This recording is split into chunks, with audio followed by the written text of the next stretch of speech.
Alhamdulillahirabbil alamin. Allahumma shalli wa sallim wa barik wa karim wa tahannan wa tafaddal wa takram ala sayyidina wa maulana Muhammad wa ala alihi wa ashabihi wa azwajihi wa dzurriyyatihi wa atba'ihi ila yaumiddin, amma ba'du. Subhanaka la ilma lana illa ma 'allamtana innaka antal alimul hakim. Wa ma as'alukum 'alaihi ajran in ajriya illa 'ala Allahil ladzi fatarani rabbil alamin. Kita sambung ke pengajian selanjutnya, atau bab selanjutnya, bab majah fi ta'atturi Rasulillah sallallahu alaihi wasallam.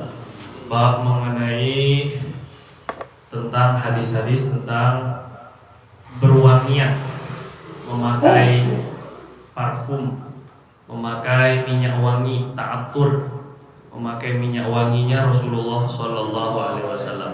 Jadi Rasulullah SAW suka dengan yang wangi-wangi, minyak wangi.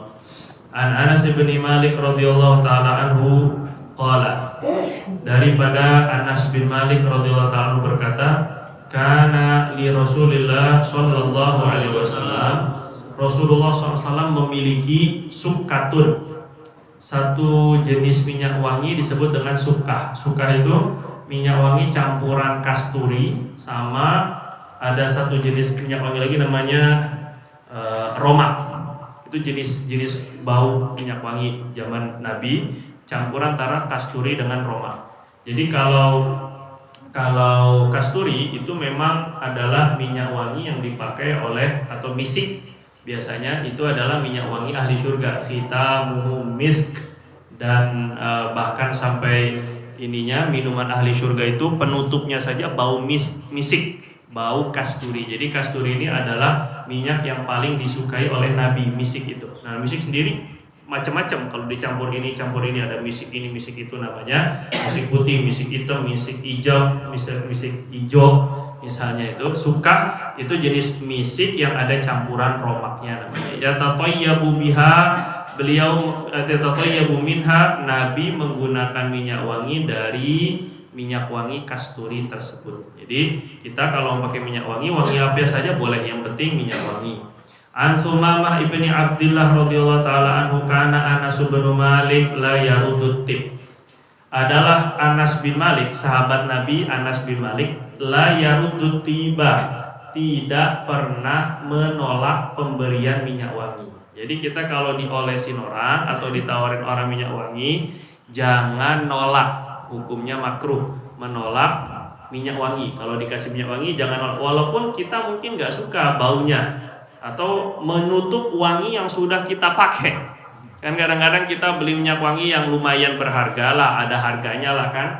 Ternyata ada yang nawarin harga gocengan 15.000 yang sekali usap, terus kemudian itu jadi menghilangkan wangi kita yang sudah kita pakai. Yaitu tapi tetap sunnahnya tidak menolak minyak wangi. Wa qala Anas gak pernah nolak minyak wangi. Kenapa? Innan nabiyya sallallahu alaihi wasallam, sesungguhnya Nabi sallallahu alaihi wasallam kana la yarudut tib. Nabi sallallahu alaihi wasallam juga tidak pernah menolak minyak wangi. Jadi maksudnya apa? Kalau Nabi tidak pernah menolak pemberian atau diolesin minyak wangi, itu Nabi gak pernah nolak. Artinya Nabi juga pakai minyak wangi selain misik, selain kasturi. Karena orang minyak wanginya beda-beda. Ada ambar, mungkin ada malaikat subuh, malaikat asar, malaikat maghrib misalnya. Ada 1.000 bunga, 20.000 bunga, ada macam-macam jenis minyak wangi. Atau Ibnu Saleh, ini kita punya penjual minyak wangi, Masya Allah ini kan. Nah itu kalau beli minyak wangi di Ibnu Saleh ini kan. Sekalian promosi ini kan. Ya, tenang aja Mak ya. Nah, jadi kalau kita mau pakai minyak wangi apa aja? Ya apa aja sebenarnya, yang penting wangi. Ya, jadi ketika pakai minyak wangi yang bukan misik pun Nabi juga pernah, karena Nabi tidak pernah menolak. Jadi kalau Nabi tidak pernah menolak minyak wangi, berarti minyak wangi Nabi itu macam-macam kalau dikasih orang. Cuma memang yang paling Nabi suka itu kasturi atau misik. Ani bin Abbas radhiyallahu ta'ala, Ani bin Umar radhiyallahu ta'ala anhuma qala, dari Abdullah bin Umar berkata, qala Rasulullah sallallahu alaihi wasallam, Rasulullah Shallallahu Alaihi Wasallam bersabda, salasun, ada tiga benda, la turaddu, yang tidak boleh ditolak. Kalau kita dikasih benda ini, kita jangan nolak. Ya namanya dikasih, bisa ya nggak bakal ditolak. Belum tentu, kadang-kadang sesuatu hal yang mungkin kita kesel karena yang ngasih nggak kita sukain misalnya, atau yang ngasih itu musuh kita, atau ya macam-macam. Jadi ada tiga yang tidak ditolak, tidak boleh ditolak maksudnya kata Nabi. Yang pertama al-wasaid, bantal. Kalau ada orang ngasih bantal, guling atau sejenisnya, maka tidak boleh ditolak, bantal. Yang kedua waduhnu, minyak badan, termasuk di dalamnya minyak wangi, termasuk minyak zaitun atau minyak lotion, itu juga jangan ditolak. Yang kedua.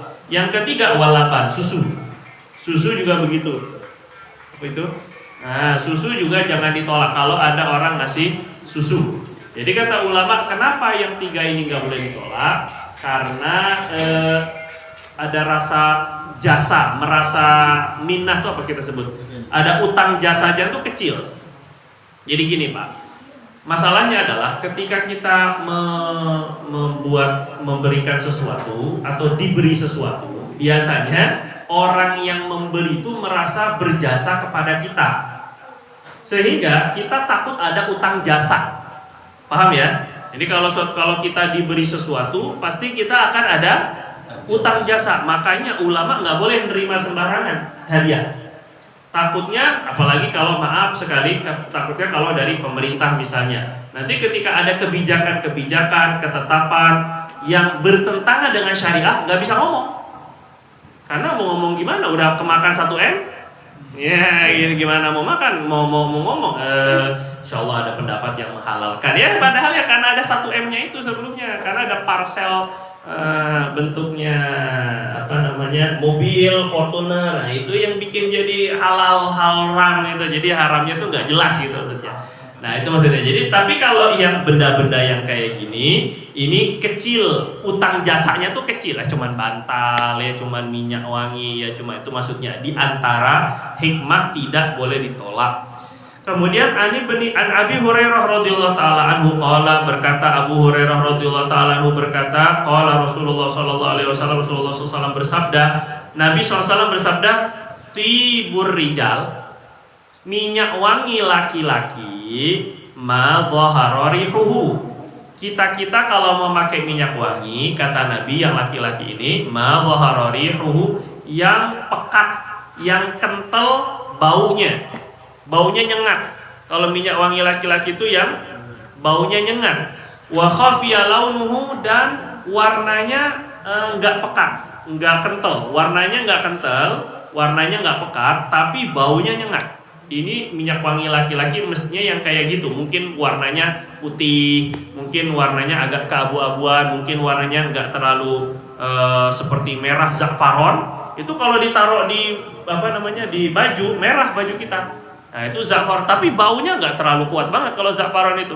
Kecuali ya Mas Japar, itu lain cerita, ini kan za'faronan itu ya. Jadi kalau za'faron aslinya tuh nggak wangi-wangi amat, nggak wangi-wangi banget gitu ya. Biasanya dipakai buat bikin wafat ataupun bikin jimat syar'i, jimat bersyariat gitu ya.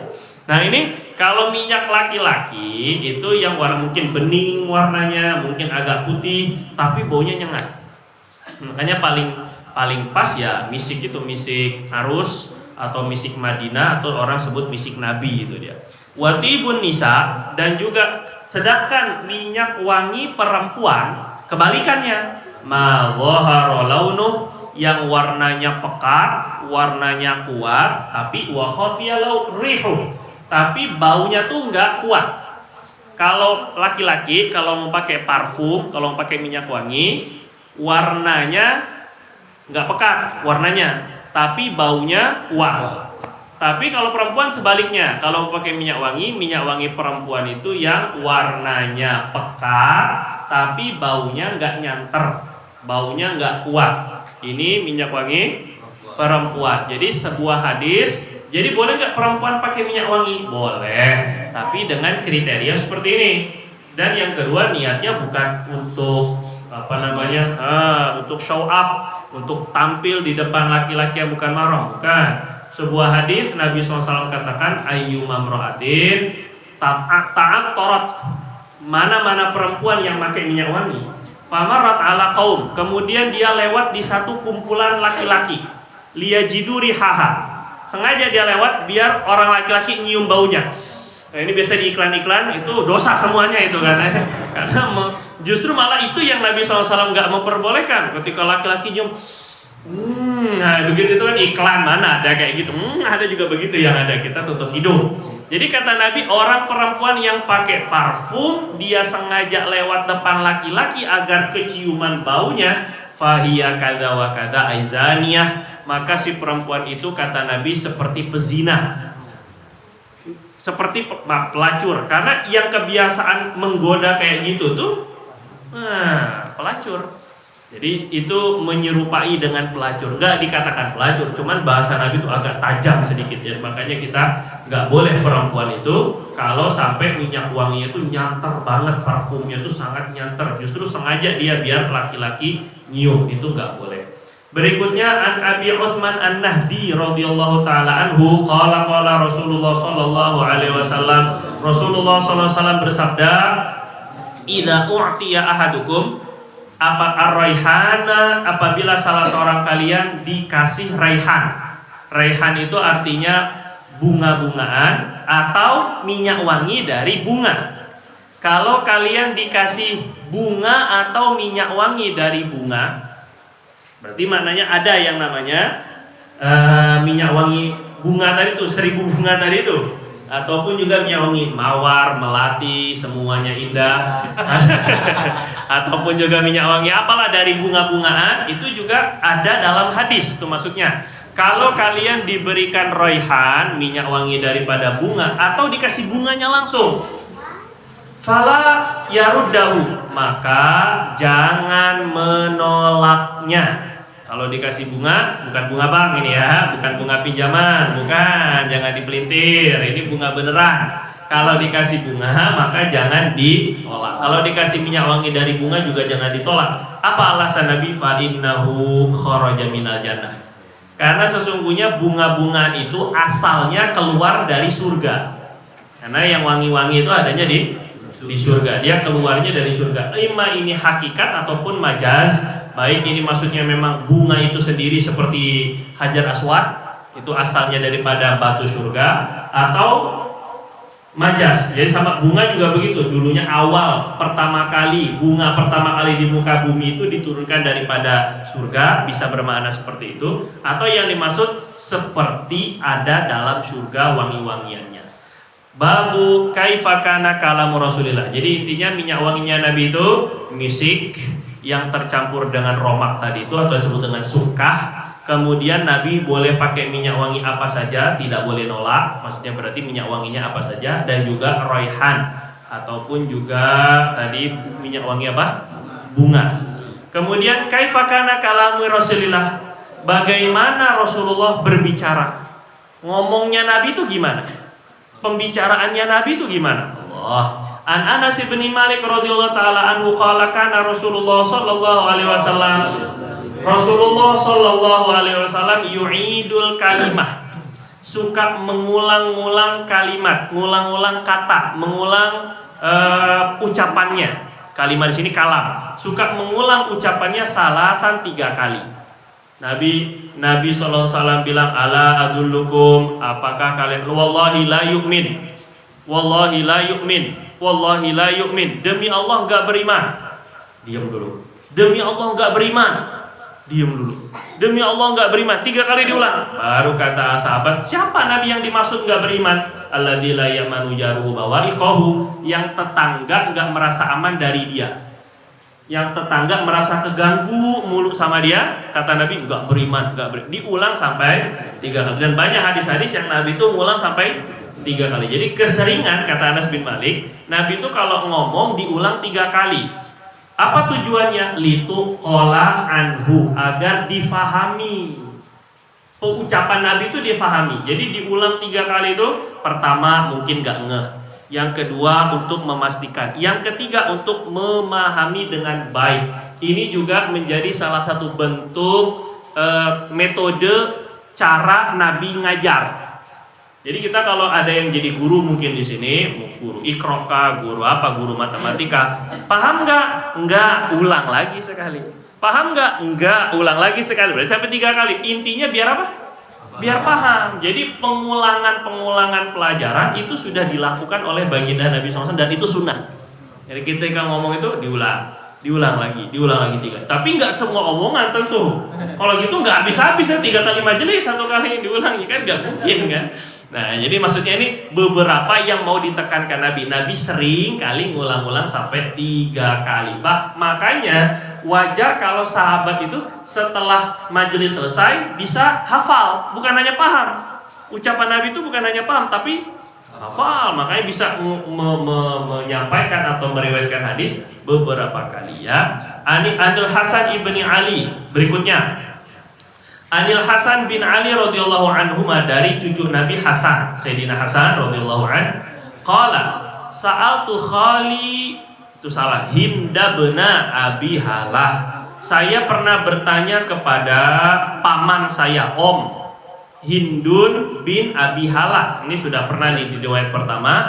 Hindun bin Abi Halah itu anaknya Siti Khadijah dari suami sebelumnya, sebelum Nabi, ya, Abi Halah namanya. Jadi ini adalah saudara Sayyidah Fatimah seibu lain bapak. Jadi berarti dengan Sayyidina Hasan itu om dari ibu ya, khal. Wa kana wasofan, Hindun bin Abi Halah ini paman saya itu pandai dalam mensifati sesuatu, pandai dalam merincikan sesuatu. Fakultu, maka aku bilang kepada paman saya, sifli mantika Rasulillah sallallahu alaihi wasallam. Om, ini kata Hasan, Sayyidina Hasan bilang, om, tolong sifati, ceritain kepada saya tentang cara ngomongnya Rasul, mantik. Cara ngomongnya Nabi itu gimana sih? Pengen tahu ya. Maka karena dulu Sayyidina Hasan masih kecil gitu kan. Qala, karena kata Sayyidina Hindun, kana Rasulullah sallallahu alaihi wasallam mutawasilal ahzan, adalah baginda Nabi mutawasil, berkelanjutan, ahzan, kesedihannya. Jadi lebih sering sedih, risau, kelihatan mukanya sedih. Jadi nada bicaranya pun juga seperti orang nangis. Daimal fikroh, senantiasa merenung. Nabi itu suka berpikir terus, jadi banyak diam. Kalau nggak perlu nggak ngomong. Makanya sering merenung, sering diam. Daimal fikroh, mikirin umat. Nanti gimana umat saya ini biar selamat, gimana umat saya biar masuk surga. Kalau orang yang mengingat mati aja udah nggak bisa senyum, gimana orang yang mikirin kematian orang banyak? Bapak kalau seandainya, nggak bapak lah maksudnya, siapa aja maksudnya yang divonis minta maaf, kata dokter ini, minta maaf Pak, dalam sepertinya umur bapak nggak lama karena kanker udah stadium 4, ya kemungkinan prediksi kami 3 minggu lagi. Dalam 3 minggu ada kira-kira bakal ketawa-ketawa ataupun juga nyari lawakan atau apa? Enggak bakal nipu orang, nggak bakal ninggalin sholat, minta maaf sono sini, nangis saja kerjaannya. Kenapa? Karena ingat pasti mati, deket maksudnya matinya. Bagaimana dengan Nabi SAW yang memang betul-betul di depan mata itu akhirat itu udah nggak ada hijab. Akhirat itu betul-betul yakinnya 100%, lebih daripada 100%. Nabi SAW yakin bahwa ini keadaan umat kayak gimana nantinya. Maka tentu kita kalau kita mau dibebankan seperti beban pikirannya Nabi, nggak bisa hidup. Makan nggak selera, udah nggak bisa makan, udah nggak ingat sama istri, udah nggak ingat sama anak, karena terlalu terlihat. Nerakanya kelihatan, huru hara hari kiamatnya kelihatan, gimana nasib umat kelihatan, gimana mau bisa makan, kita udah nggak bisa. Kalau seandainya sudah kelilit hutang aja udah nggak selera makan, sebagian lah ya, kita mau makan aja, hutang mah tetap maksudnya kan ya. Cuman sebagian sampai kalau udah pikiran tuh nggak bisa ngapa-ngapain, stres, depresi. Bagaimana dengan Nabi? Maka wajar kalau Nabi daimal fikro, senantiasa merenung aja, daimal fikroh itu.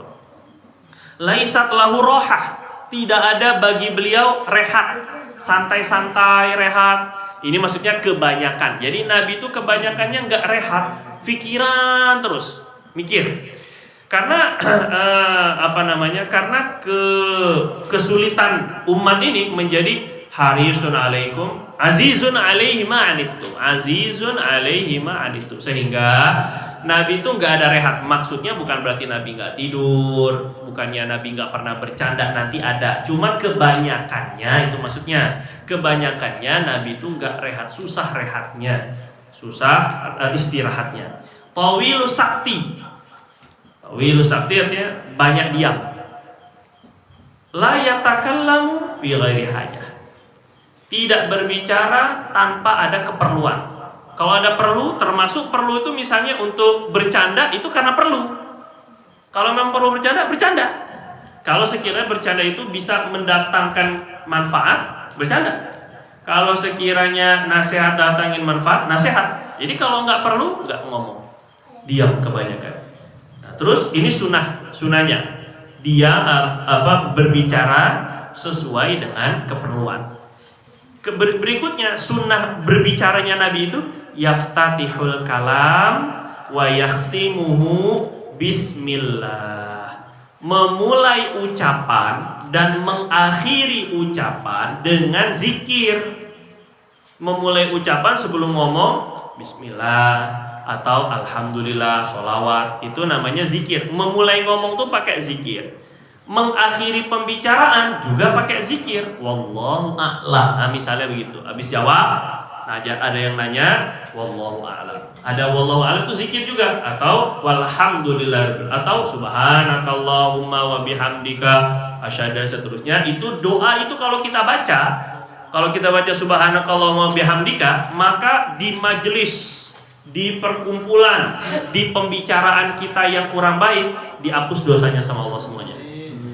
Makanya kalau habis gibah orang, ini enggak, ini enggak jadi, itu salah, itu penempatannya. Terus ngomongin orang, subhanallah, mau bihamdika, ini enak aja ente. Itu ada berkaitannya dengan ini. Jadi jangan salah penerapan ini ya. Mungkin lagi ya guyon-guyon, bercanda-canda. Nah, ujungnya ditutup dengan subhanakallahumma bihamdika. Begitu maksudnya. Bukan akhirnya menghalalkan gibah ini. Kemudian berikutnya sunnah bicaranya Nabi nih. Wa yatakallamu bijawami'il kalimi. Dan Nabi itu berbicara dengan jawami'ul kalim, ucapan yang singkat tapi maknanya padat. Dan ini nggak mungkin kecuali orang yang ahli hikmah.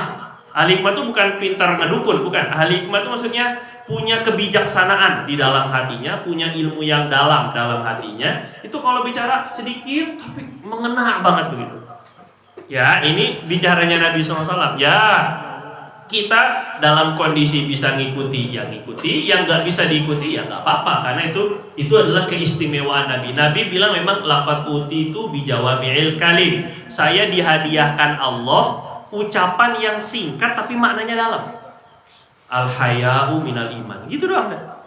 Rasa malu itu bagian dari iman. Singkat aja, tapi maknanya malu itu apa, kenapa hubung kaitnya dengan iman, dalam sekali kalau dibicarakan. Itu namanya jawami'ul kalim. Dan kita itu kekhususan Nabi, kita nggak bisa ngikut kayak gitu kecuali orang yang betul-betul memang takwanya tinggi, ngomongnya pelan aja, sedikit aja masuk.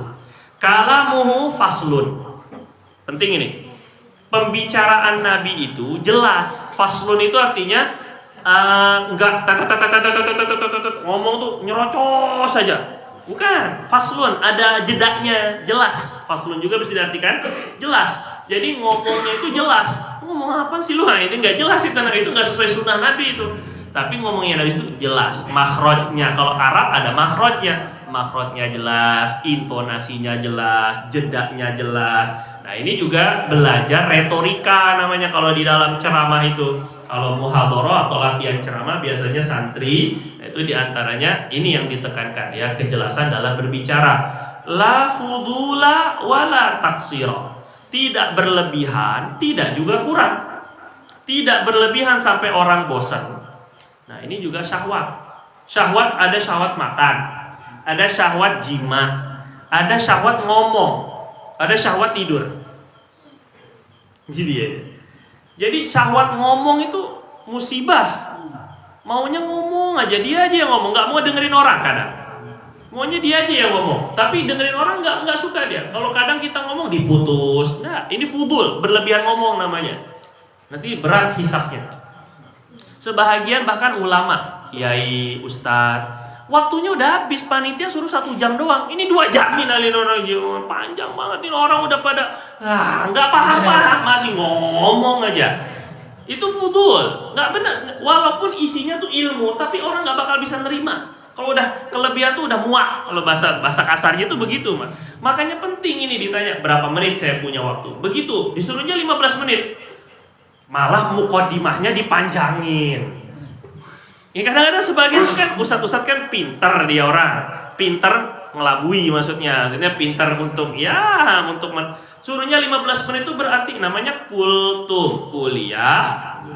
Nah, itu maksudnya itu bukan terserah antum biasanya, bukan kultum itu bukan kuliah terserah ente, kuliah terserah kita, kajiannya semau kita, bukan. Suruhnya 15 menit berarti bagaimana dengan 15 menit ini saya bisa menyampaikan apa yang manfaat untuk orang, kandungannya bagaimana, hadisnya apa, ayatnya apa, ceritanya apa, itu lebih bagus. Khutbah Jumat kadang-kadang orang ini mau makan siang, panjang lagi, ini orang lagi di kantor, ini lagi kerja, ini lagi sibuk, ini malah panjang lebar cerita. Anda pernah?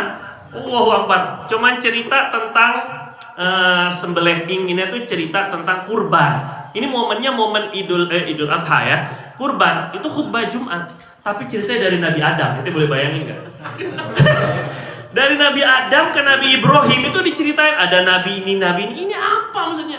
Sampai 1:30 lebih orang masih belum sholat lagi, orang-orang yang di luar pada bubar, pada jalan, gigit jari kita orang di dalam masjid mau kabur belum sholat. Mau nggak kabur orang imamnya lama banget ini kan Fatih. Jadi orang malah muak, kalau kelebihan tuh malah muak. Jadi pastikan kalau ngomong itu kadang-kadang mungkin ada penceramah kedua, penceramah ketiga. Penting ngatur waktu, ini penting. Orang juga pengen dengerin dari orang lain, gak cuma dari dia. Cuman karena merasa paling alim, paling enak ngomongnya, mungkin akhirnya ngambil masa orang lain. Ini juga nggak betul. Jelas ya kira-kira ya. Nah ini fudul, Nabi SAW lah fudul. Ngomongnya nggak kebanyakan. Kalau emang nggak perlu nggak diomongin. La fudul nggak kebanyakan. Wala taksir, nggak juga terlalu kurang. Disuruhnya 1 jam, ini baru 15 menit. Wallahu a'lam, insyaallah kita akan lanjutkan kajian kita. Lo gimana sih ente ini? Justru ente diundang, ente dijemput, ente diminta, kita ini diminta untuk bicara 1 jam, kok malah jangan. Itu namanya ngurangi hak umat. Sama juga taksir, kekurangan juga. Jadi kurang enggak, lebih juga enggak. Ini penting maksudnya ya. Kadang-kadang dia taksir itu juga bentuknya isi kandungannya kurang. Kadang-kadang ya Allah, maulid yang diceritain macam-macam diceritain yang nggak ada hubungannya dengan maulid, nggak ada hubungan dengan Nabi. Kadang-kadang itu ngabisin waktu orang. Apa nggak zolim itu? Zolim. Ini juga taksir. Atau kadang-kadang sebahagian, ini saya buka sedikit banyak tentang sebagai ustadz, mungkin sebagian saya juga. Jadi kadang-kadang ada ustadz atau habib menceramahkan atau menerjemahkan ceramah seorang ulama dari luar negeri, dari Arab misalnya, yang biasa tuh dari Arab misalnya, diterjemahkan misalnya Habib siapa, Syekh siapa, itu kadang-kadang yang diterjemahkan dengan yang disampaikan sama si ulama berkenaan kelebihan, malah dia nambah-nambahin apa segala. Kadang-kadang dia nggak paham, akhirnya dikarang-karang sedikit. Ya ala kuliah itu udah doruri, mungkin darurat atau gimana gitu kan, tapi itu nggak amanah namanya. Kalau si pembicara nggak bicara kayak gitu, ya jangan ditambah-tambahin gitu maksudnya ya. Kecuali kalau memang ada hubungannya untuk menjelaskan. Ini amanah dalam menterjemah. Kadang-kadang yang jadi penerjemah dia nggak paham dengan yang disampaikan, akhirnya memberanikan diri gitu kan. Yang penting dilihat orang, gitu lebih kurang. Padahal nggak bisa nerjemah juga ini kan. Olah taksir. Jadi intinya Nabi itu ngomongnya pas, kelebihan enggak, kekurangan enggak gitu ya. Laisa bil jafi, tidak kasar. Ngomongnya tuh nggak kasar. Laisa bil jafi. Misalnya apalah, mungkin kasar dari nada, mungkin kasar dari isi kandungan yang disampaikan. Kasar enggak? Karena kalau kasar pengeng, telinga kita pun juga apalagi terlalu tajam. Ini kita kadang umat belum siap juga, ataupun juga bahasanya bagus, cuman kalau disampaikannya dengan bahasa yang kasar nggak diterima juga. Lebih senang kita itu pun juga lebih senang dinasehati dengan bahasa yang sesuai, yang lemah lembut. Maka kita pun juga nasihati orang begitu juga, ngomong ke orang gitu juga. Coba nasihati seperti nasihat yang kita sendiri suka dinasihati dengan cara seperti itu. Makanya Imam Syafi'i radhiyallahu taala bilang, "Man nasohaka amaman nas faqad fadhahak." Yang negur kamu di depan orang banyak, ditegur langsung, disebut namanya, ditembak langsung, itu bukan mau nasihatin kamu dia. Dia cuma mau mempermalukan kamu doang. Kata Imam Syafi'i itu gitu. Wa man nasahaka fisir, tapi yang bernasihat kepada kamu ketika sendirian berduaan, "Bang, bagusnya gini." Enggak mempermalukan dia depan umum, faqat nasahak. Itu baru bernasihat untuk kamu. Jadi nasihat itu bagus, tapi caranya salah. Juga seperti itu. Bil jafi. Laisa bil jafi. Nabi itu tidak, kata-katanya tidak kasar. Walal muhin atau walal mahin, antara dua. Walal muhin, dan tidak menghinakan siapapun. Ya, ini perkataannya tidak menghinakan siapapun. Walal mahin maksudnya kata-katanya tidak lemah, tidak hina. Artinya Nabi itu dari kata-katanya berwibawa. Jadi enggak mencela-mencela, enggak pelanga-pelongo, enggak kelihatan kelemar-kelemar, enggak, itu mahin namanya, enggak begitu ya. Terus sunnahnya yu'azzimun ni'mah wa indaqat.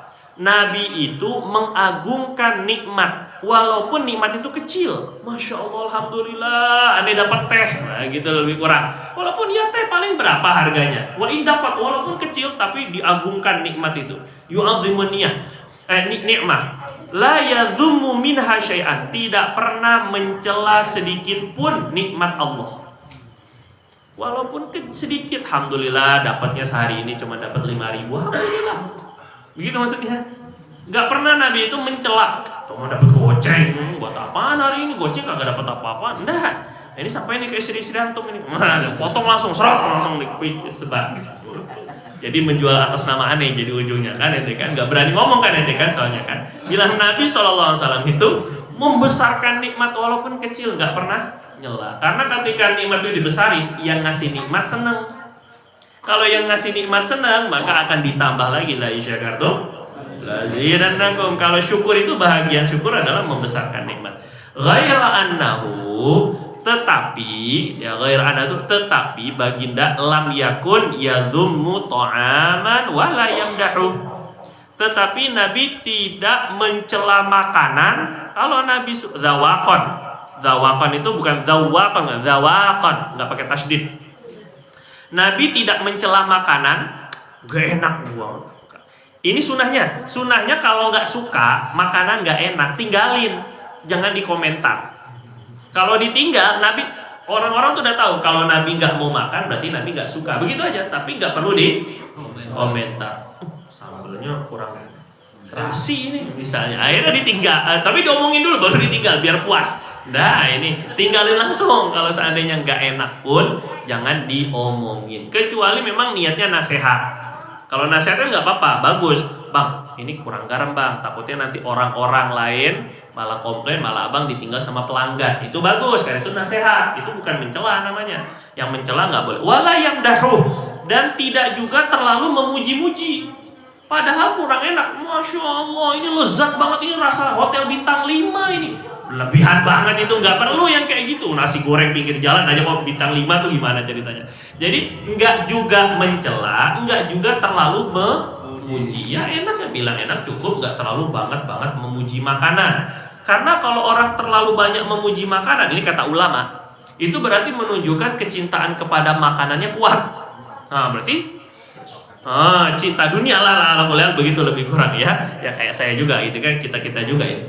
Wala tughdibuhud dunia tidak pernah membuat Nabi kesal. Pokoknya kalau urusan dunia, rugi kah apalah, dizolimi, urusan dunia biasa. Bisa nggak gitu ya, Allah Akbar ini. Kalau urusan dunia tuh begitu, kelewatan dunia biasa, dunia aja nggak biasa aja kan. Ketinggalan, coba begini, nggak begitu nggak? Coba kemarin aneh ikut misalnya, coba aneh buat begini, biasa aja. Kalau ketinggalan, kurang, kelepasan, masalah dunia nggak bikin Nabi kesel.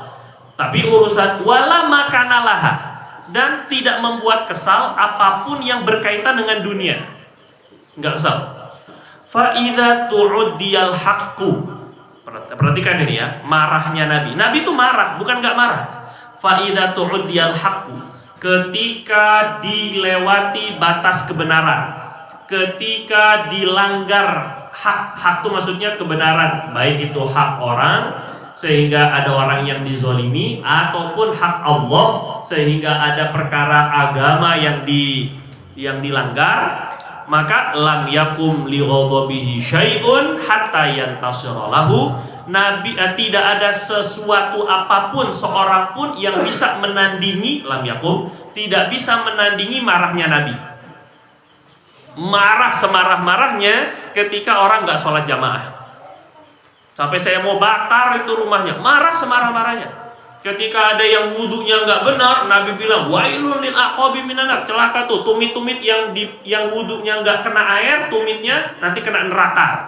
Marah Nabi. Jadi kalau untuk urusan agama, marah itu wajar. Tapi kalau urusan dunia, marah nggak wajar. Nabi itu kalau urusan dunia nggak marah justru. Masalah harta apa nggak dapat, misalnya mungkin ada yang warisannya direbut, dunia biarin aja deh, kayak gitu lebih kurang. Tapi ketika dia melakukan tadi kezoliman, kita marahnya karena dia zolim, tetap kita tegur, jangan nanti ente makan harta haram. Bukan karena kita diambil warisan kita marahnya, bukan. Tapi siapapun yang zolim kepada orang lain, termasuk diri kita marahnya karena agama. Ini baru marah karena Allah, itu yang membedakan. Jadi marah kalau sudah dilanggar suatu hak, maka tidak ada yang sebanding dengan marahnya Nabi, hatta yantasira lahu, sampai Nabi membela kebenaran itu.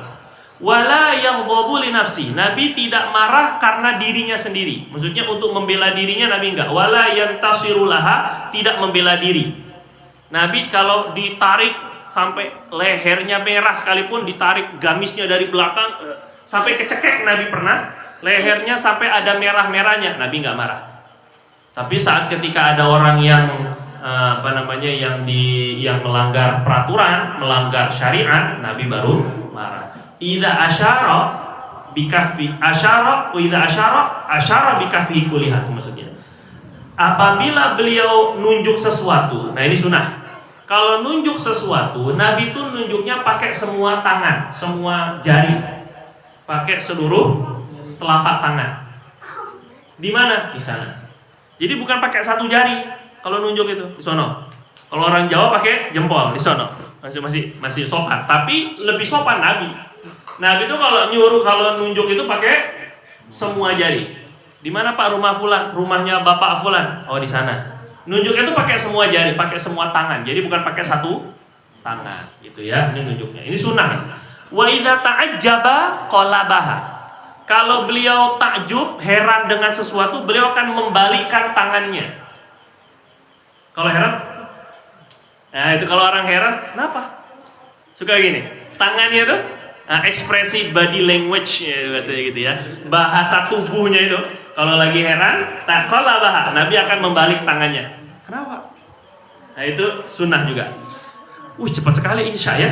Wa idza tahaddatsa, satu hadis. Wa idza tahaddatsa ittasala biha. Kalau Nabi berbicara, Nabi suka menyambung tangannya. Ittasala biha bil kaf. Wa daraba, gimana cara menyambung tangan ketika ngobrol? Daraba bi rohatihil yumna batna ibhamihil yusra. Dengan menempelkan telapak tangan kanan dengan telapak ibu jari tangan kiri. Gini. Jadi kalau sambil ngobrol suka begini. Nah, begini. Ini ada nggak di sini? Nah, begini. Nah, kan kalau kita biasanya begini. Nah, kalau Nabi sukanya begini kalau ngobrol. Nah, kalau ngobrol suka begini. Namanya ittasala biha. Paham ya? Jadi bukan begini. Biasanya dia ngobrol begini kan? Atau ngobrol ya gimana lah. Kalau ngobrol ada gaya masing-masing. Kalau lagi ngobrol idza tahaddatsa, kalau lagi ngobrol itu beliau akan melakukan yang gini. Tahaddatsa, suka pegang. Wa idza ghadiba, kalau beliau lagi marah, a'radu, maka beliau akan berpaling, gak mau nengok orang yang berkenaan.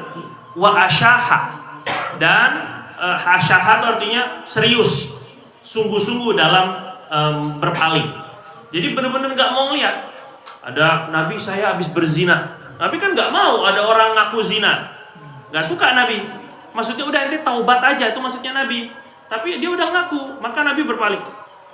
Pura-pura nggak ngelihat, a'rodo, karena marah. Jadi Nabi itu kalau lagi marah, orang tahu Nabi marah.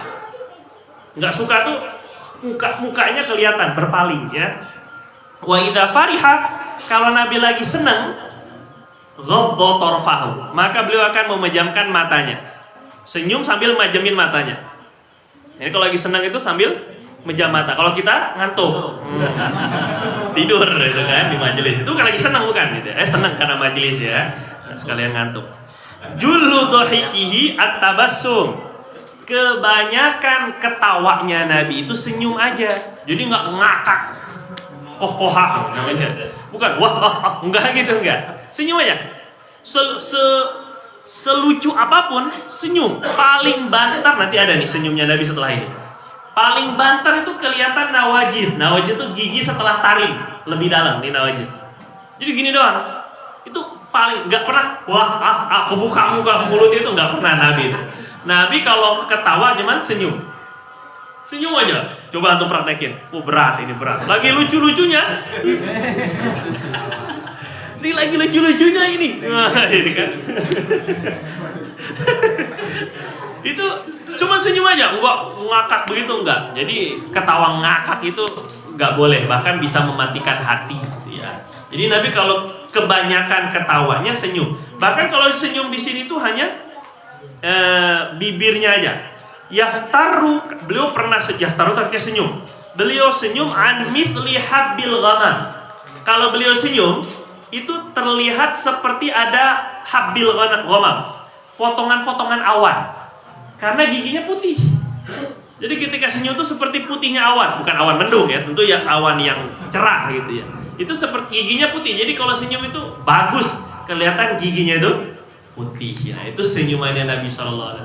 Jadi kita sedikit-sedikit kita baca kayak gini tuh lama-lama nular nanti. Masya Allah, amin ya rabbal alamin. Masya Allah, masih kejar target juga. Semoga Allah Subhanahu Wa Taala nanti permudah untuk kita sampai khatam. Karena kita sudah datang waktu sholat Isya. Isya apa? Sholawatan ini? Oh Isya ya. Maka kita akhiri dengan kafaratul majlis. Subhanakallahumma bihamdika asyhadu an la ilaha illa anta astaghfiruka wa atubu ilaik. Assalamualaikum warahmatullahi wabarakatuh.